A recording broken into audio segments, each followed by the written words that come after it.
Today we're going to be looking at the Sabaj A10H. This is a budget-friendly headphone amplifier, and the question with always budget-friendly is it actually budget-friendly or is it just cheap? And today we're going to be taking a look at that and just finding out whether we think it's worth the price and just how good it really is. So let's go and take a look at that right now.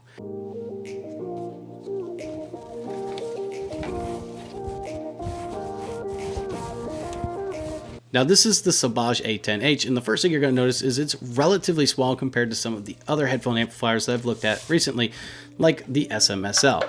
And if you take a look at this, this is almost a quarter of the size. Now why is that? There's a couple reasons why. The first reason is if we take a look at it, it actually has an external power supply versus a power supply built in.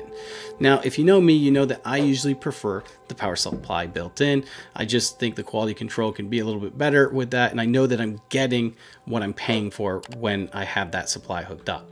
Now this particular power supply is a 15 volt 4 amp, so it should have plenty of power. And the thing that I like about this external power supply is it actually has the company's name right on there, Sabaj. So you know that they're not just buying any power supply and putting it on there. They're actually hopefully having someone manufacture these to the specs that they want, which is really good. I like that. Now that's not the only thing that's branded in there. They also have this remote control that comes with it.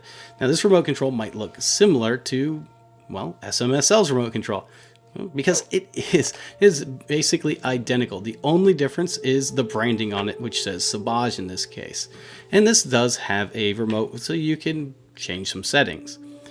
Although I gotta be honest, I don't really understand a remote control. It's cool to have, but I don't really understand it, because most of the time if you're gonna be listening to a headphone amplifier, you're gonna be close enough to your headphone amplifier to be able to just turn it up and down. I mean, there might be some cases where that's not the case, but most of the cases, I just don't really see, that being a big selling point. But it's there if you want it. So you got that. Now, if we take a look at the rest of the unit and flip it around, you're going to see why else it's small. It just has RCA, unbalanced input and output on it.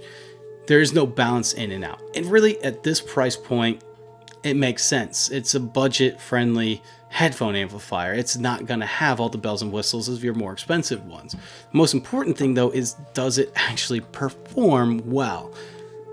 And that's where we need to talk about some of its performance. So let's talk a little bit about some of the specs that it can give you. Now this does 2 watts at 16 ohms, 1 watt at 32 ohms, and 250 milliwatts at 600 ohm.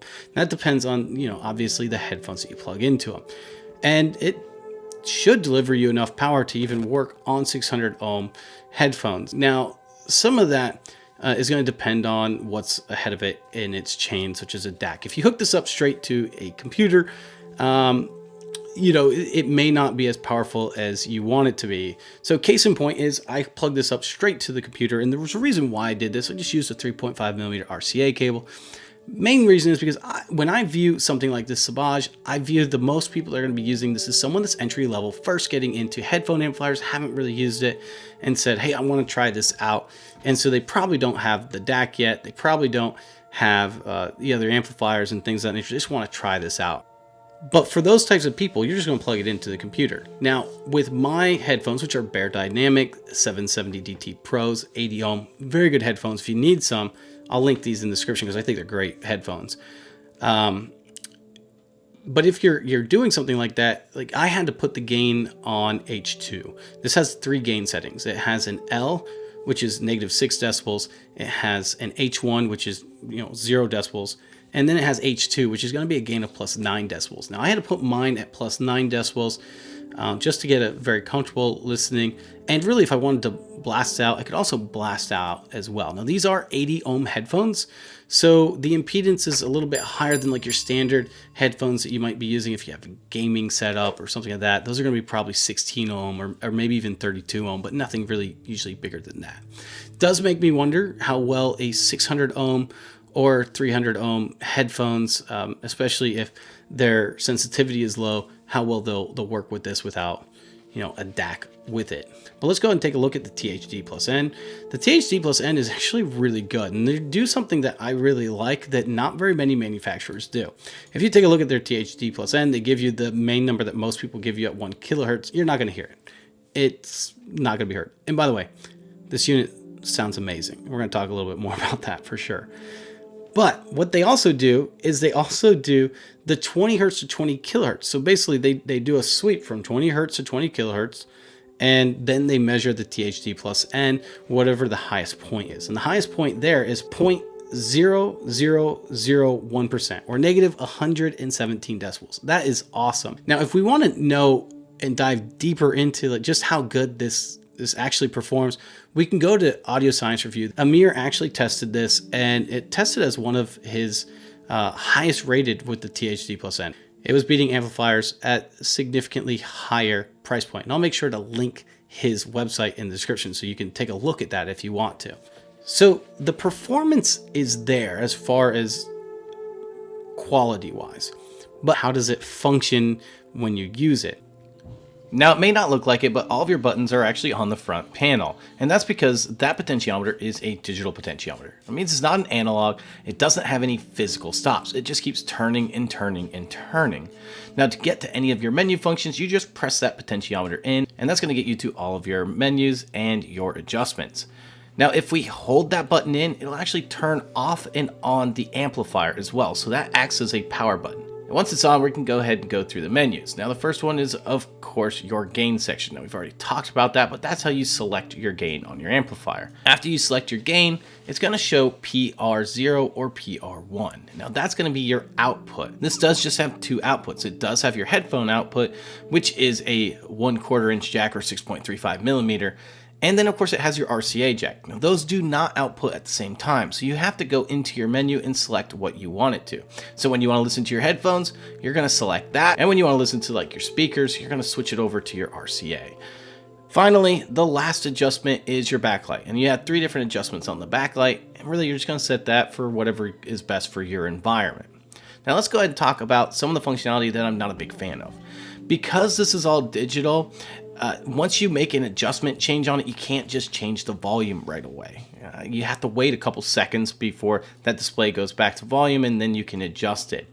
Now, that might not seem like a big deal, and in some cases it's not. But if you're messing with your gain and you want to check a different gain level, maybe you're putting new headphones on that are a little bit more sensitive than the ones that you had on before, and you put it in and all of a sudden your headphones start blaring, well, you're going to want to turn that down right away. Well, you can't do that. Not like this. You're going to have to wait a couple seconds before you can turn that back down. So for those of you that use a lot of headphones, that might be somewhat problematic. Now, the other issue too is when you actually turn up and down the volume. Now, the volume goes from negative 99 decibels all the way up to 0 decibels. So there's a wide range there. And that digital potentiometer, you're going to have to turn quite a few times to get all the way through the negative 99 to 0. Now, typically you're not going to need to make large adjustments, but if you're ever in that way of needing to fast, it's going to be a little bit more problematic to do so. Now, the final thing that I'm not a big fan of is the way that they've labeled their out. It's PR0 and PR1. I don't like that. That doesn't seem to make any sense to me. What's 0, what's 1, right?